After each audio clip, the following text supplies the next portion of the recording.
This is not a normal bench. This green bench at Christ Cathedral is a place where we can have that conversation about mental health in a safe environment. And that's exactly what I'm here to do. I'm Father Steve, and I'm here to interview some individuals who talk about their experience in mental health from a Catholic perspective. Let's begin. So, Dr. Mike, there's so much confusion about mental health and about where people are at as far as mental health, and a lot of fear is to actually acknowledge or fear of admitting that they actually have mental health issues. What would you say to a person who is exploring their problems in mental health and how they should approach it and what they should do in order to help themselves learn more about mental health and their own mental state being? To me, one of the most important things really is to really kind of look inside with a sense of compassion and love too, because we all have challenges, right? We all have many challenges, and sometimes knowing that we have maybe some mental health issues that we're just now becoming aware of can sometimes be a little bit frightening. Sure. Right? Sure. So I think the more that we can just kind of step back and just be compassionate with ourselves. Mm-hmm. So many people really get down on themselves, especially if they think they have a mental health challenge because they're too strong or they can't be, this is not something that's a part of their culture. Maybe people will think I'm crazy. Sure. Right? But to just be compassionate and I think open and honest with yourself, and then just begin to explore, seek out assistance from wherever you feel comfortable. For example, maybe going to your church and seeking assistance there is a good place to start. Sure. Yeah.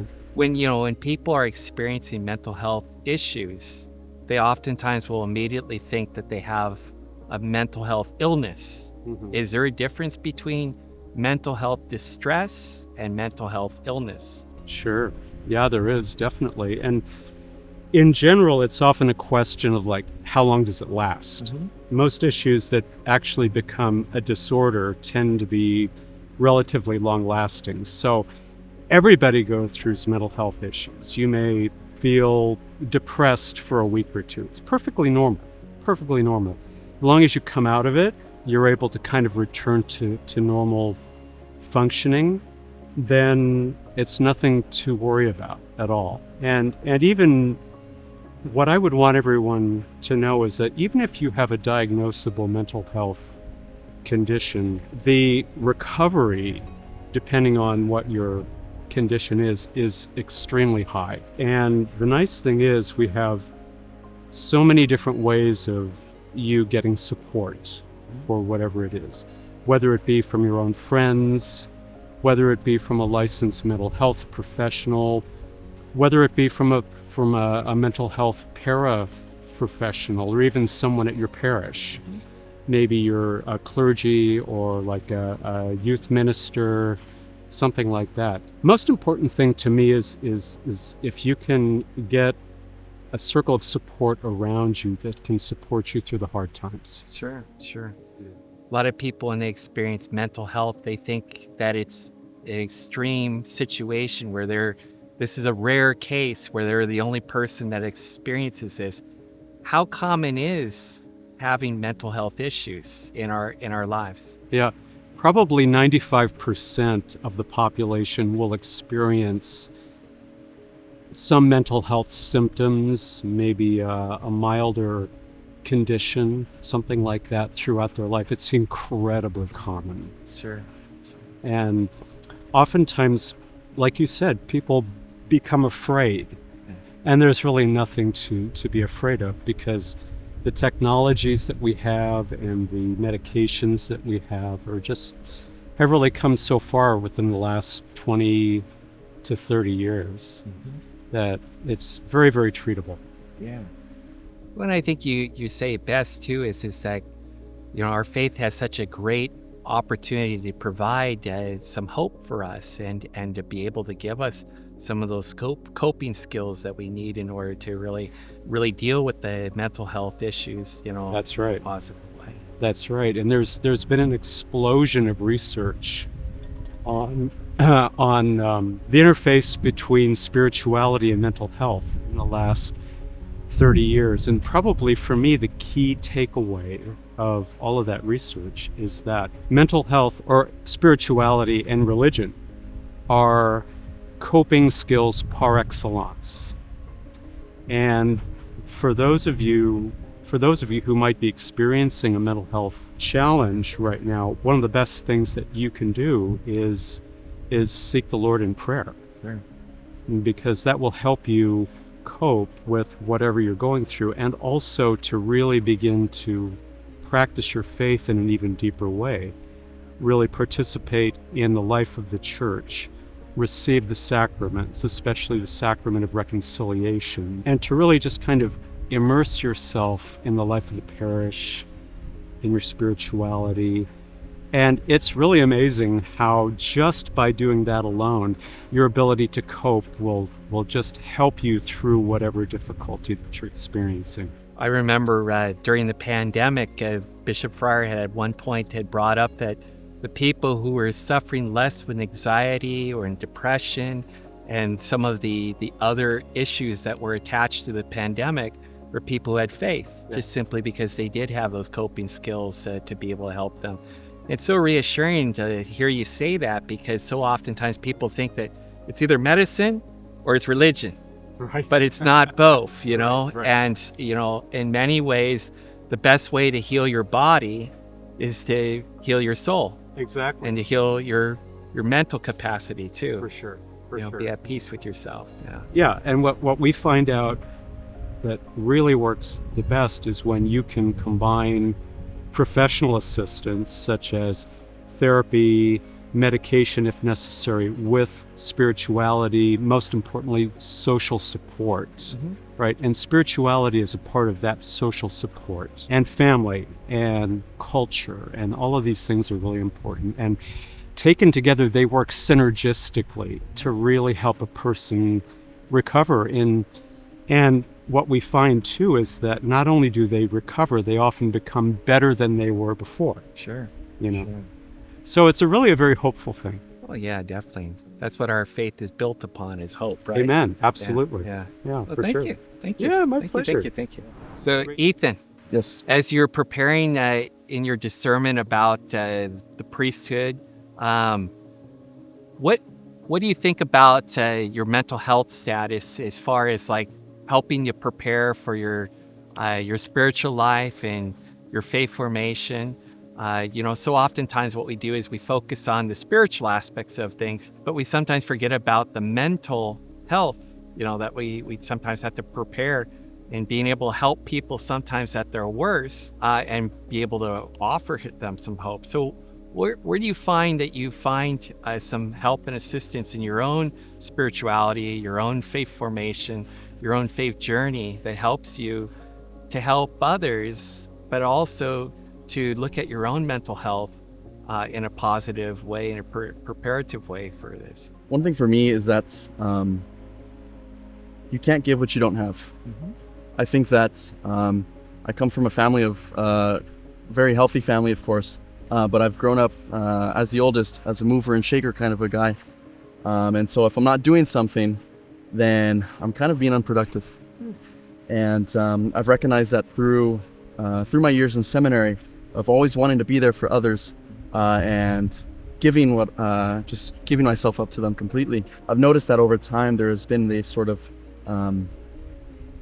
maybe academic or more of a general burnout in them. And so, as you know, by taking a step back from academic formation to really remind myself, okay, Lord, help me to remind myself why I fell in love with you in the first place. Help me to remind myself why why I'm called to be yours in the first place. And I think through that really has helped me understand, first and foremost, I'm God's beloved son. And so through this experience of taking a step back from academic formation, I feel that has helped me grow closer to the Lord and really reminding myself, okay, I know God, but now I am truly experiencing God's mercy, God's love, God's compassion. And so, God willing, I'm going to ordain a priest. I think that's one of the biggest, for me, moments of hesitation that I would like to focus on. And all of us can say that we know God and we read scripture and we see our prayers, but how many of us really feel like we are experiencing the Lord?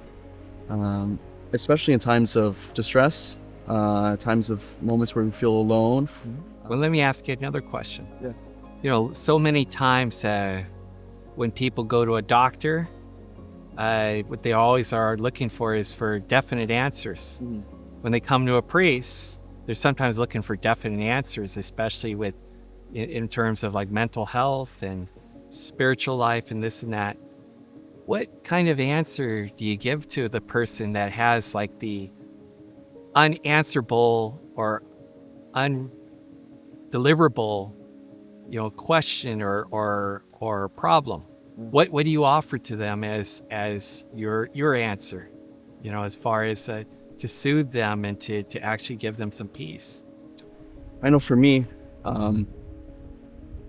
again, like I was saying, I think one thing that I would offer is firstly myself in guidance and understanding and being able to not have this person feel alone with this unanswerable question. Because I know a lot of the times, how many of us have unanswerable questions of confusing phases in our life where we feel like that ends up isolating us. And so I would like to really answer with myself, and that while I may not know the answer to this, I know that first and foremost there's maybe we can look at the catechism, maybe we can look at popes encyclicals and church fathers and really what does the church have to say about something with a more difficult topic, maybe an unanswerable or seemingly unanswerable question that we may have.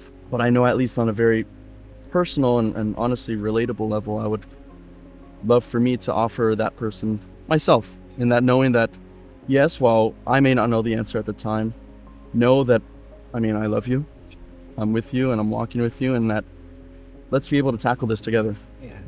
Well, I think that's the reason why people come to their priests too, because I'm sure at the end of the day, they know that we don't have all of the degrees that we probably need to have in order to help them with their mental health situations, but they still trust us, enough to be able to walk with them, to pray with them, to listen to them, to try to understand them better and to offer them hope. So, yeah, but I think you're right in the sense of, in order for us to help another person, we really need to first be able to help ourselves. And you were saying, it's the one Latin quote that I know, nemo dat quodam habet. You can't give what you don't have. Exactly. So thank you. Okay.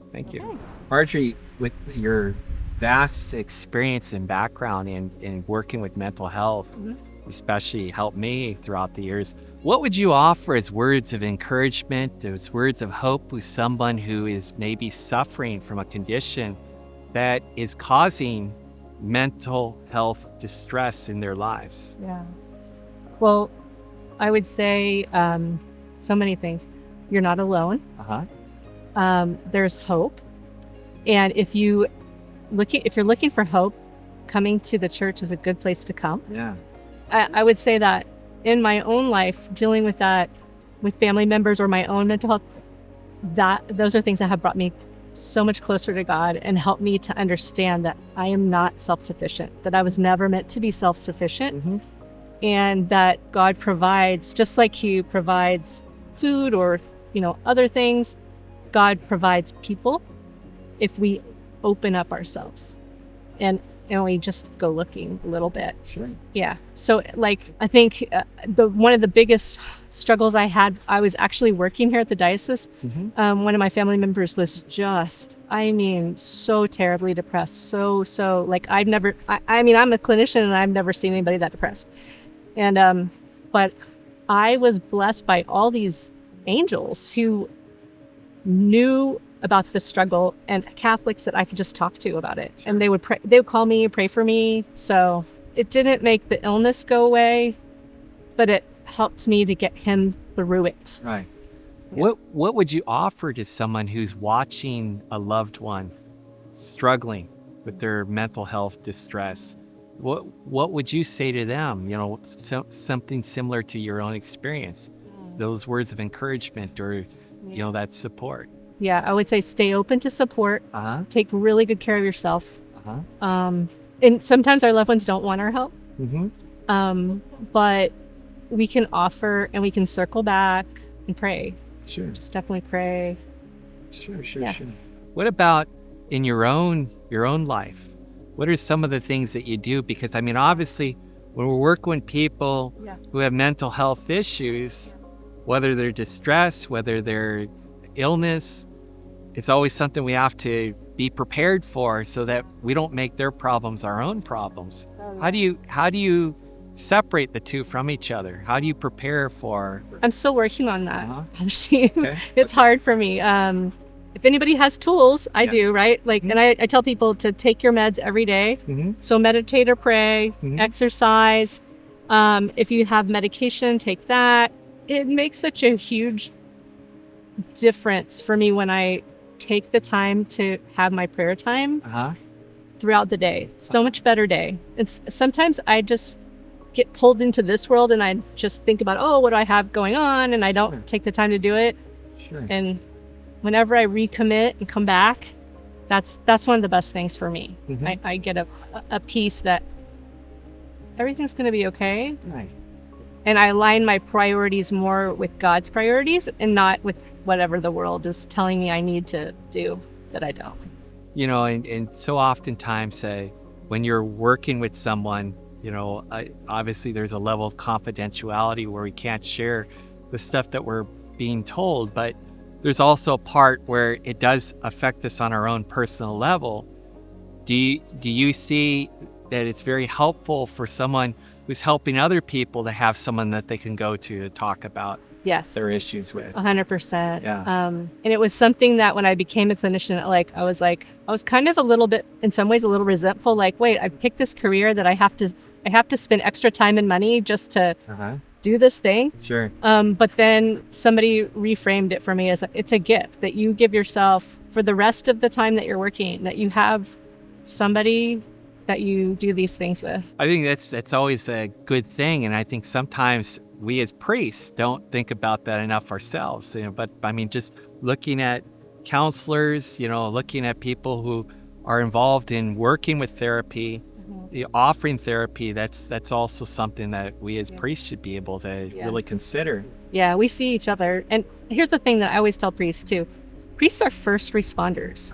They're like firefighters, police. They're like running in, soldiers. You're running into the emergencies. The emergencies are coming to you. Sure. And you shouldn't expect yourself to just be able to do it without lots of resources around you. Well, and I think that's the other thing is when we were in the seminary, that was one of the things they taught us was to be able to help assess the situation, but then also recognize that there is only going to be a certain level that we could help the person with, and then actually help them find someone who has more experience in that too. Yeah. You know? Yeah, we aren't meant to be on our own. Oh, definitely. Yeah. Well, thank you. Thank you, Margery. Thanks. It's always nice talking to you. Good talking with you too.